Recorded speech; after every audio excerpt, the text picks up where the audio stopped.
mabuti na.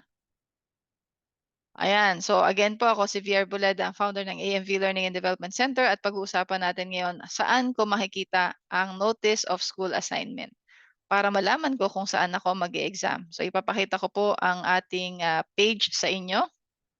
So dito po nakikita ninyo, I'm going to just make the font bigger. Actually, it's big enough, ano? Pumunta po kayo sa official website ng Civil Service Commission. Okay? Ang official website po ng Civil Service Commission ay naririto po. Makikita nyo yan kapag tinype ninyo sa Google Chrome or sa inyong browser ang csp.gov.ph.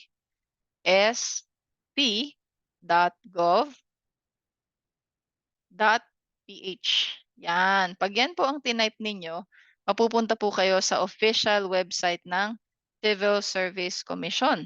At ang kailangan nyo pong gawin ay mag-scroll down po kayo hanggang doon sa ibaba, hanggang makita nyo yung mga menu na nasa kaliwang side po ng inyong page. At makikita ninyo sa left side, mayroong CSE forms dyan, merong OxSurge, at meron ding ONSA.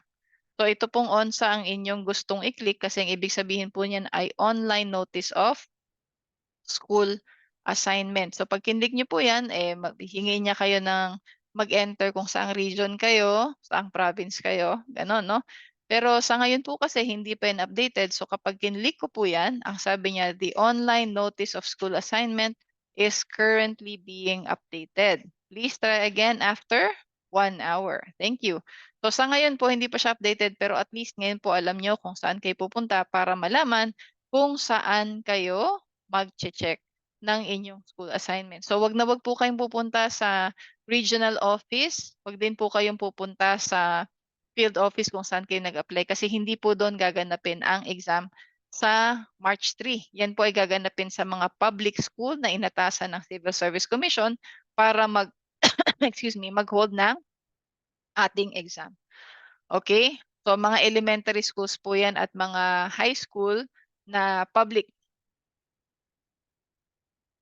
Excuse me po. Ngayon, pag-usapan naman natin yung mga dapat nating dalahin sa araw ng exam. Okay? Unang-una po sa lahat, kailangan magdala tayo ng transparent na plastic bag, plastic na shoulder bag, plastic, basta transparent po as much as possible, no? Bakit? Kasi diyan natin ilalagay yung mga gamit natin para mas mabilis ang inspection. Pwedeng plastic envelope. Ngayon naman, kung sabihin niyo sa akin, V, ang dami kong bitbit. Hindi naman kasya yan sa plastic envelope. Okay lang po yun. Pwede rin kayong magdala ng backpack. Pwede kayong magdala ng shoulder bag, ng tote bag na hindi transparent. Pwede po yun. V, para saan yung sinasabi ng CAC na transparent? Yun po ay hindi requirement. Yun po ay preferably naka-transparent kayo naggamit para pagdating ng inspection, mabilis lang ang daloy ng mga tao. Kasi 'di ba may security inspection 'yan. Pagkatapos nun din nilang tingnan kung kayo ay merong mga dokumento na kinakailangan, titingnan siyempre yung loob ng bag ninyo for security purposes. Pero kung kayo ay naka-transparent na bag, mas mabilis ang pagdaloy. Okay? Kung wala naman tayo niyan, it's okay. Kahit na ano pong bag, pwedeng-pwede. Now, ano yung ilalagay nyo sa bag nyo? Number 1, yun pong exam stub. Yung exam stub, yan po yung isang piraso ng papel na ibinigay sa inyo ng Civil Service Commission nung kayo ay nag-apply for a slot a few months ago. Meron na po kayong picture dyan. Ano? Iso-surrender nyo po yan sa guard bago kayo pumasok sa eskwelahan. Kasama po niyan, iso-surrender nyo rin ang inyong valid ID. Mas maganda kung yung valid ID na dala ninyo, yun na rin yung ginamit nyo nung kayo ay nag-apply. V, nawawala ang exam stub ko. Ano kaya sa mga kababayan natin sa Mindanao, ano? Binaha. I'm really sorry to hear that. I hope everyone is okay. Kung kayo po ay binaha, nawala yung exam stub nyo, inat-ngat, nabasa, napunit, whatever, okay lang po yun. Makakapag-take pa rin kayo ng exam, magdala po kayo ng accepted ID. Pwedeng government-issued ID yan, LTO, SSS, PhilHealth, Pag-ibig, TIN, driver's license, pwedeng Seaman's booklet, pwedeng senior citizen ID, PWD ID, pwedeng school ID, basta yan na hindi expired. Company ID, pwede rin, basta hindi expired, no? So, basta yan ang dala ninyo, i-cross-check naman nila kung kayo ay isa sa mga aplikante para dun sa school na yon. If that is the case, then papapasukin po kayo. What else do you need to bring aside from your exam stub and your valid ID? Kailangan nyo pong magdala ng face mask. Okay? Kasi nasa pandemya pa rin po tayo dyan, ano? So magdala kayo ng face mask. Kung kaya nyo magdala ng 3, much better. Bakit? Kasi pag yan ay nabasa ng ulan, no? Yan ay uminom ka ng tubig, nabasa, or natanggal yung strap niya, or whatever, meron kang backup. What else? Napakahalaga po, magdala kayo ng ballpoint pen. Pwedeng isa, pero much better kung meron kang 2 o 3. V, anong brand? Kahit po anong brand ng ballpoint pen. Pwedeng-pwede kung saan kayo sanay. Pero what do I recommend? What I'm holding right now is a Faber-Castell 0.7. Bakit po ito nung nire-recommend ako? Kasi ito po, ang tip nito, teka, bago kasi siya, tanggalin natin to. Ang tip po nitong Faber-Castell, ito po ay hindi nagbablot, no? Hindi nagkakaroon ng space. Tapos napaka-smooth niya po sa papel, no? Kaya pagka ikaw ay nagbibilog, hindi ka papayain nito, hindi ka magdodoble ng shade, no? Kailangan niyo magdala nito. Huwag kayong magdadala ng marker or ng pentel pen. Huwag. Huwag din kayong magdadala ng ibang kulay, magdadala ng mga sign pen. Huwag magdadala ng sign pen, okay? Huwag yan. Huwag din kayong magdadala ng gel pen. Huwag magdadala ng gel pen. Okay? At higit sa lahat, hindi nyo rin po kailangan gumamit ng lapis. Okay? Ang gagamitin nyo po ay ballpoint pen. Okay? Ballpoint pen lang po ang inyong dadalahin. Hindi po ibang kulay. Asul lamang po ang dadalahin ninyo. Okay? So again, bag, exam stub, valid ID, face mask, at saka ballpoint pen. Ano pa? Kailangan nyo rin pong magdala ng drinking water na nakalagay sa isang transparent bottle. Okay? Kahit po anong tatak yan, pwede. Ano? Pero po dapat transparent bottle. Bawal po kayong magdala ng aqua flask, hydro flask, Starbucks, Seattle, coffee bean and tea leaf. Bawal po yung hindi nakikita ang laman sa loob. Okay? Magdala rin kayo ng alcohol spray na naka-transparent din po ang bote. Pwede kayong magdala ng mga biskwit, ng cookies, ng candies para pangtawid gutom sa umaga. Ano, yung mga gamot ninyo na nakaschedule ng morning, pwede nyo rin po yang dalahin. Okay? Now, ano po naman yung hindi nyo pwedeng dalahin? Hindi po kayo pwedeng magdala ng calculator. Bawal po ang calculator sa civil service exam. V, may nakita akong announcement ng Civil Service Commission. Pwede daw ang calculator basta wag lang scientific. Yan po ay hindi announcement ng Civil Service Commission para sa civil service exam. Ang Civil Service Commission po, nag-a-allow sila ng calculator para sa exam ng mga gustong maging treasurer ng LGU. Yan po yung tinatawag na Basic Competency for Local Treasurer Exam or BCLTE. Sila po, pwede silang magdala ng traditional calculator. Pero po yung magti-take ng civil service exam, professional or sub-professional, fire officer exam, penology officer exam, pati po NAPOLCOM, bawal po ang calculator. Bawal din kayong magsuot ng smartwatch. Kasi po ang smartwatch, may app na calculator. Bawal din kayong magsuot ng mga digital na o yung mga Casio, yung mga relo na mayroong number keys. Bawal po yan. Huwag nyo nang ipilit. Ano pa? Bawal pong magdala ng reviewer. Bawal magdala ng mga index cards para ating pang-review. No? Ano pa? Bawal po tayong magdala ng scratch paper. Kasi bawal po ang scratch paper sa testing center. Hindi rin po nila tayo bibigyan ng scratch paper. Pag nasa testing center na kayo, bibigyan kayo ng answer sheet. Yun po yung inyong bibilugan, answer sheet. Bibigyan din kayo ng test booklet, ng questionnaire. Yung questionnaire na yon, doon kayo pwedeng mag-calculate, doon kayo pwedeng mag-drawing, doon kayo pwedeng maglagay ng formula nyo, and so on. Okay? Pero yung answer sheet po, hindi pwedeng sulatan. Yung booklet or yung questionnaire, doon kayo magkakalkula. Wala pong scratch paper. Okay? Bawal po tayong magdala ng mga phone, no? Well, kung kailangan niyo naman ng phone, pwede yan sa bag pero iiwanan niyo yan do'n sa iwanan ng gamit. So depende kasi yan. Minsan, merong ibang proctor, pinapalagay nila sa tabi ng upuan yung bag. Yung iba naman, pinapalagay sa isang side ng kwarto yung mga bag. No? Pati yung tubig ninyo, nakabukod din yan ng lagayan. Okay? So yan yung mga dapat dalahin at siya mga hindi pwedeng dalahin. V, paano yan? Meron akong side firearm. Meron akong dalang baril palagi. Okay lang po yan, pero iwan nyo yan sa guard. I-declare nyo po yan sa guard para sila po ang magtatabi para sa inyo habang kayo ay nagtitake ng exam. Okay. Now, yung mga biscuit natin, pwede ba natin kainin yan kapag nasa exam na tayo? Hindi po. Pwede nyong kainin ang biscuit ninyo pag kayo ay nasa loob ng eskwelahan, nasa labas pa lang kayo ng kwarto. Wala pang 8:00. Pagdating po ng 8:00, bawal na pong kumain sa loob ng room. Okay? Kasi pag-usapan natin yung schedule nyo ha. Ang exam po ninyo ay magsisimula ng 8 o'clock ng umaga. Yan ay para sa prof at saka sa sub-prof. Mas mahaba lang po yung duration ng prof. 3 hours and 10 minutes kayo. Yun naman pong sub-prof ay 2 hours and 40 minutes only. Pero sabay-sabay po kayo magsisimula ng 8:00 ng umaga. So, anong oras kayo dapat nasa loob ng eskwelahan? Dapat po before 7, nandun na kayo. Bakit po? Dahil marami pong mga PSC officers na pakahigpit po. Nakita nyo naman siguro yan dito sa group, mga nagsusumbong. Hindi sila pinapasok kasi lumampas sila ng 7 o'clock. Sayang naman yung kanilang paghahanda. So dapat maaga kayong maghanda, maaga kayong magsimula sa inyong paglalakbay para iwas disgrasya, iwas aksidente, makarating kayo doon on time at makarating kayo ng matiwasay. No? So yung mga estudyante ko sa AMV Learning and Development Center, lagi ko silang pinapaalalahanan. Kung ang estimate mo, 2 oras ang biyahe mo, dapat umalis ka na 3 hours before.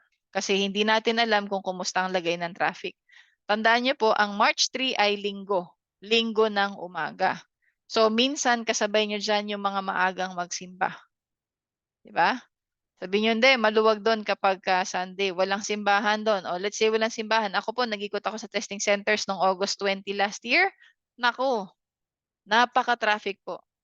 Kinailangan bumaba nung mga nakasakay sa mga jeep na mga magte-take ng exam. Naglakad po sila. Mga 300, 500 meters po ang nilakad kasi sobrang traffic. Bakit sobrang traffic? Marami po kasi ang sumusugod sa mga testing center pag ganyang oras. Okay? Kung kayo naman po ay may sasakyan, agahan nyo pong pumunta doon kasi ubusan po ng parking slot. Hmm? Huwag nyo pong asahan na pag may sasakyan kayo, pwede kayong mag-park sa loob ng eskwelahan. Most likely po, hindi. Sa labas kayo magpa-park. Ang tanong, saan kayo pwedeng mag-park? So, ang maganda niyan, kapag nalaman niyo na kung saan ang inyong school assignment, pumunta na kayo doon kung kaya nyo. No? Mag-inspect na kayo, saan ba ako pwede mag-park dito? Kung yung eskwelahan na inassignan sa inyo, very busy siya. Tapos puro tindahan. Maaga pa lang, ligawan nyo na yung may-ari ng tindahan. May exam po kasi ako sa linggo, pwede po ba ako mag-park dito sa tapat nyo? Magbabayad na lang po ako ng 50, magbabayad ako ng 100, ganon. Maaga pa lang, ayusin nyo na ang parking. Kasi nakita ko yan na isa sa mga problema ng testing ng mga magte-take ng exam. Kampanteng-kampante kasi may dalang sasakyan, wala naman siyang driver. Nung hindi siya makapark, paikot-ikot siya. Muntik malate kasi walang parking slot. So agahan niyong pumunta doon, at least meron na kayong parking slot kung gusto niyong umidlip sa loob ng sasakyan ninyo, kung nakamotor man kayo, at least nakarating kayo ng maaga para hindi sayang yung inyong preparation. Again, 7 p.m., dapat nasa loob na kayo ng eskwelahan. Okay? Tapos 7 to 8, pwede kayong kumain, pwede kayong uminom ng tubig, pwede kayong uminom ng gamot. Pero pag nasa loob na kayo ng testing center at nandyan na rin ang proctor, hindi na po pwedeng kumain sa loob ng classroom. V, paano yan kapag kailangan kong uminom ng tubig habang ako ay nag-exam? Pwede naman po yun, pero magpapaalam muna kayo sa proctor, hindi po kasi pwedeng sabay-sabay. Pag pinayagan kayo ng proctor, pupuntahan nyo yung tubig ninyo, dadalahin nyo sa labas. Hindi nyo bitbit ang inyong questionnaire, hindi nyo bitbit ang inyong answer sheet. Okay? Pagkainom ninyo, papasok kayo sa loob, Solin niyo yung tubig niyo, uupo kayo, saka kayo mag-e-exam ulit. V, kailangan kong gumamit ng restroom habang nag-e-exam. Pwede naman po yun. Hihingi kayo ng permiso sa proctor, hihintayin yung maging turn ninyo kasi hindi pwedeng sabay-sabay, no? Pag pinayagan na kayo ng proctor nyo, iwan ang ballpen, iwan ang answer sheet, iwan ang questionnaire. Pumunta po kayo sa restroom. Who knows kung ilan ang tao doon. Pagbalik ninyo, sabihin nyo rin sa proctor, you're back, and then you can resume. Okay? So, ano naman yung mga dapat isuot at hindi pwedeng isuot? Okay.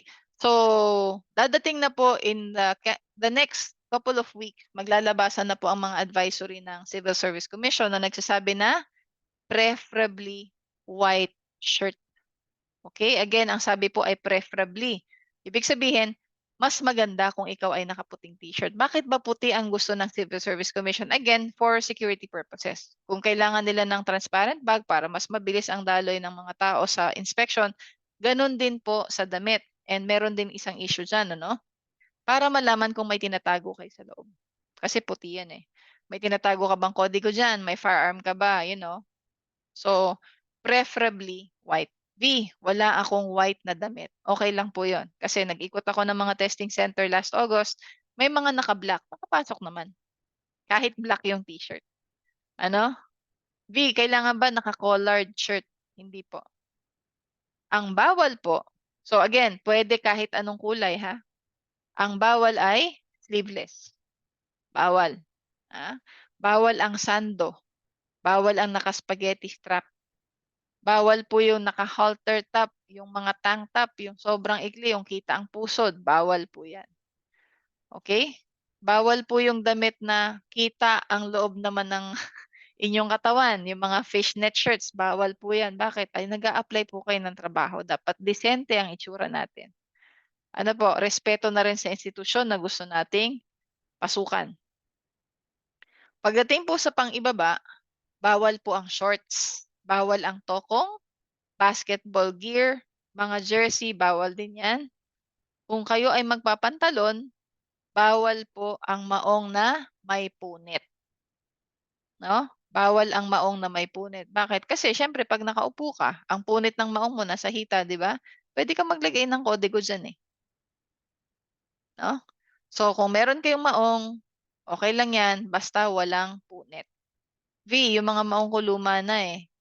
May punit na talaga. Manghiram po muna kayo ng maong, isang araw lang naman yan. Ano, labahan ninyo pagkatapos isoli nyo ng maayos. Alright? Pwede ba ako mag-slacks? Pwede po. Pwede ba akong magpalda? Yun pong mahaba. Bawal po yung micro skirts, mini skirts, bawal yung skirts. Bawal po yan. Ha? Sa mga kababaihan natin, kung bawal po kayo magpantalon because of your religious beliefs, pwede po kayong mag-dress. Pwede po yan, basta po mahaba. Sa mga nagdadalang tao, okay? Kasi po may mga nag-apply sa CSE nang sila ay nagdadalang tao na. Pwede po kayong mag-exam kung kayo ay hindi humigit sa 6 months or nasa second term. Ano po? Pagka po nakita na kayo nagdadalang tao at tinanong kayo kung ilang buwan na, hahanapan po kayo ng clearance from your doctor. Actually, yung iba sobrang higpit, hindi pinapayagan. Pero merong mangilan-ngilan na mga nagbabantay sa CSE na pinapayagan naman kung makikita nilang kaya naman nung magte-take ng exam. Punta naman po tayo sa ating footwear, sa atin pong para sa paa, bawal po ang tsinelas, bawal ang open toe sandals, bawal ang crocs. Uso ang crocs ngayon, bawal po yan ha, kahit magmedyas kayo, bawal yan. Bawal po yung mga hiking sandals. No? So dapat po nakasara, hindi kita ang toes o daliri ng paa, hindi rin kita yung heel o yung sakong. Hindi rin kita yung magkabila, basta po dapat nakasara yan. Pwedeng may medyas, pwede po ang walang medyas.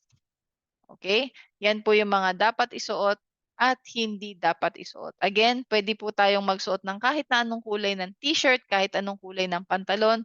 Basta po ang inyong t-shirt ay hindi nakasando ang cut, no? Yung pang-itaas ninyo hindi nakasando, ano?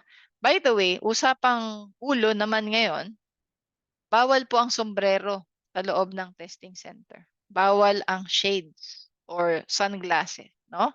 Pagka kayo po ay papasok na sa gate, alisin niyo na yung shades ninyo, alisin niyo na yung sombrero ninyo. Ha? Kung kayo po ay long-haired, babae man kayo o lalaki, dapat po yan ay nakatali. Kita ang magkabilang tenga.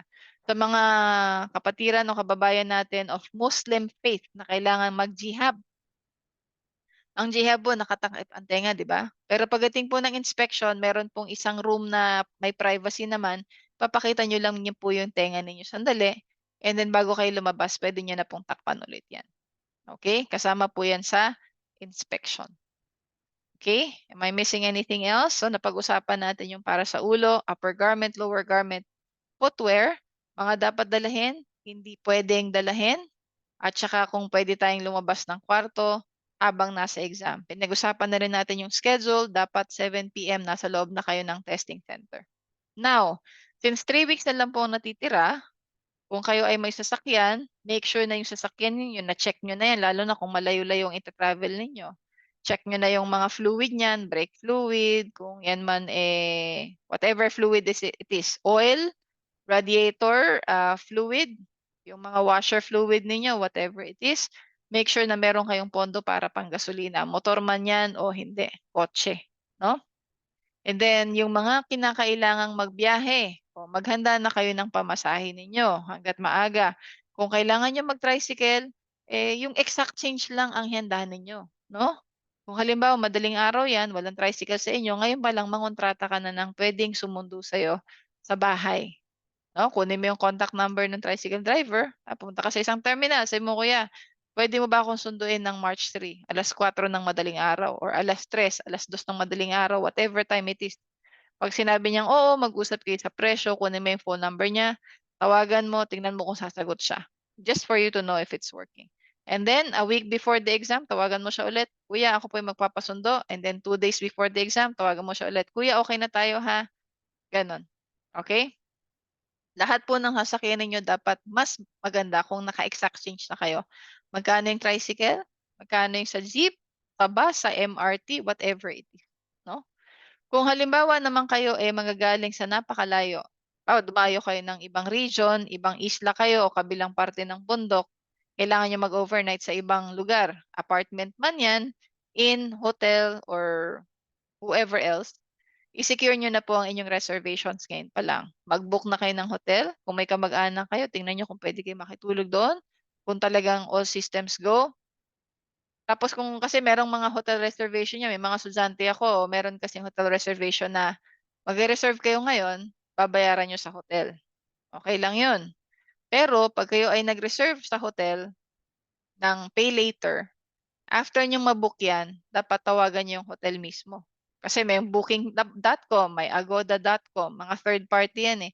Tawagan nyo mismo yung hotel or kontakin nyo mismo sa Facebook. Sabihin nyo, hello, nagpa-reserve po ako para sa March 2, which is Saturday, no? Paki-confirm ko kung na-receive ninyo yung aking reservation. Pag sinabi nila, what's your full name? Bigay mo yung full name mo. Pag na-confirm nila na, yes po, nakuha namin yung inyong reservation, then that's good. Okay? So ngayon pa lang, ihanda nyo na lahat ng dapat ninyong dalahin. It's never too early to get ready. Yung mga isusuot nyo, ihanda nyo na rin. Huwag nyo na gamitin yan sa mga susunod na linggo. And most importantly, dapat nag-aaral na po kayo ngayon. Kung sakali man po na hindi pa kayo nakakapaghanda, don't worry. Kasi 3 weeks is really enough for you to prepare for the CSE PPT. No? Whether kayo ay nag-aral na ng pakunti-kunti before or gusto ninyong bultuhan, ibuhos talaga yung pag-aaral nyo ngayon, pwede rin naman. No? Dito sa AMV Learning and Development Center, meron tayong gaganapin na CSE Final Coaching. Itong Final Coaching, ibig sabihin yan, lahat ng mga hot topics, frequently asked topics sa civil service exam, prof and sub-prof. Lahat po yan i-discuss natin sa loob ng 2 linggo via Zoom.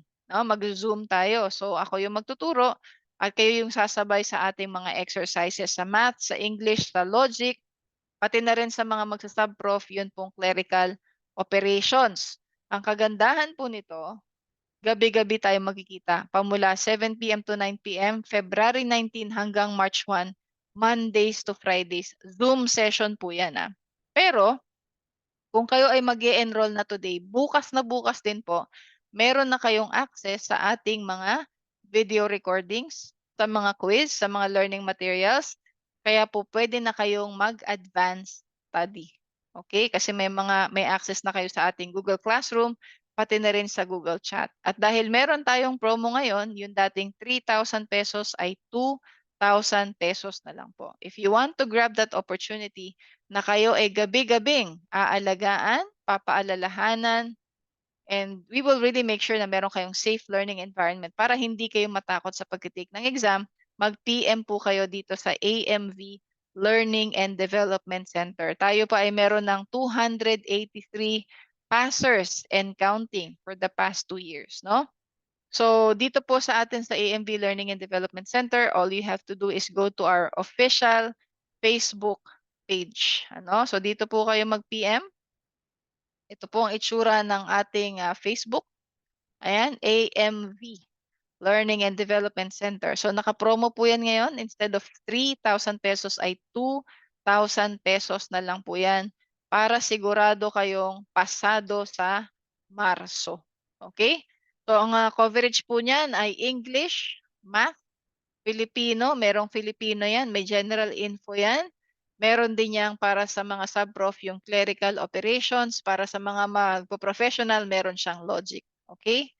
So ito po, grab this opportunity so that you can really work out and get ready for the upcoming civil service exam pen and paper test on March 3, 2024. So grab that opportunity po para makatipid din kayo ng 1,000 pesos. Okay? So sana nakatulong tayo sa ating mga paalala ngayon. Ako po si VR Boleda, ang founder ng AMV Learning and Development Center. Nagpapaalala sa lahat, kayo po ay likas na matalino. Kailangan nyo lang ng konting gabay para po kayo ay makarating na sa inyong minimithing tagumpay. Onward, forward, and upward. Magandang gabi po sa inyong lahat.